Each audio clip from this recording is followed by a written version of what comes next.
కష్టం శత్రువే కానీ మిత్రులు ఎవరో చూపించి వెళ్తుంది. కష్టం రావడం మంచిదే. ఆకలితో ఉన్న ఆలోచనతో ఉన్న నిద్ర అసలు పట్టదు.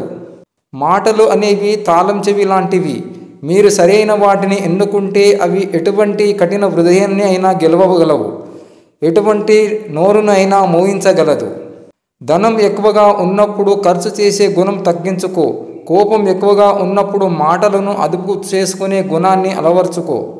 నా జీవితం గొప్పది అని ఎప్పుడు గర్వపడకు. మనిషి జీవితంలో అదృష్టం అనేది ఎంతకాలం ఉంటుందో చెప్పలేము. కానీ జీవితంలో ఏదో ఒకరోజు చావాలా బతకాలా అని ఒక పరిస్థితి మాత్రం ఖచ్చితంగా వస్తుంది. ఆ రోజున నువ్వు పడిన కష్టాలు నీకు జీవితాంతం గుర్తు ఉండిపోయేలా చేస్తాయి. జాగ్రత్త.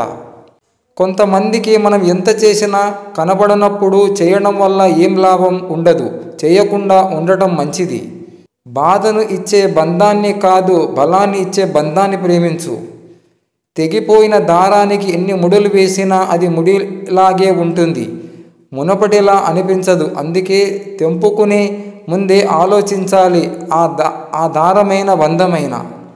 ఆస్తులను సంపాదించుకోవడంలో ఆప్తులను కోల్పోకూడదు. అంతస్తులను నిర్మించుకోవడంలో ఆత్మీయులను ఆప్యాయతలను కోల్పోకూడదు. సౌకర్యాల కోసం చింతిస్తూ వెలకట్టలేని సంతోషాన్ని వదులుకోకండి. హోదాల వేటలో పడి మీ హుందాతనాన్ని బలి చేసుకోకండి. అప్పుడే మీరు గుడిసెలో ఉన్నా సరే ప్రశాంతంగా ఉండగలరు. తినే అన్నం కూడా ఔషధంలాగా పనిచేస్తుంది. జీవితంలో ఎవరిని తక్కువగా చూడకండి. ఎందుకంటే 5 రూపాయల పెన్ను కూడా 5 కోట్ల చెక్కును రాస్తుంది. జీవితం కూడా అంతే. ఎవరి విలువ వారిదే. ఎలా ఉన్నావని ఎవరైనా అడిగితే చాలా బాగున్నావని చెప్పు. నువ్వే తీర్చుకోలేని సమస్యలకు వాడేం సలహా ఇస్తాడు? 10 మందికి చాటింపు వేయడం తప్ప.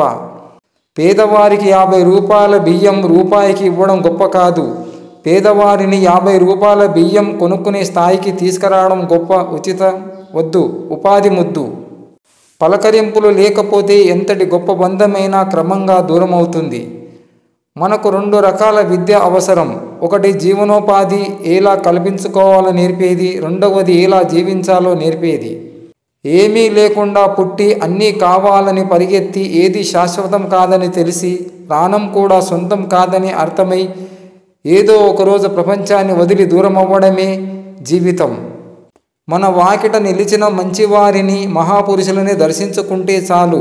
పుణ్యక్షేత్రాల్లో చేసిన కోట్లాది తీర్థ స్నానాలకి మించిన ఫలం లభిస్తుంది. మనం ఎప్పుడు అనుకోలేనిది జరిగినప్పుడు లేచి నిలబడే ధైర్యం ఉండాలి. అప్పుడే మనమేంటో మనకు తెలుస్తుంది. ఒత్తిడి లేని జీవితం లేదు, నష్టం లేని వ్యాపారం లేదు, ఇష్టం లేని వ్యవసాయం లేదు, బాధలు లేని సంసారం లేదు, సమస్య లేని మనిషే లేడు. వీటన్నిటిని జయిస్తేనే జీవితం. ఒక మనిషి ఎంత నిజాయితీపరుడో అతని ఆనందాన్ని బట్టి అంచనా వేయవచ్చు.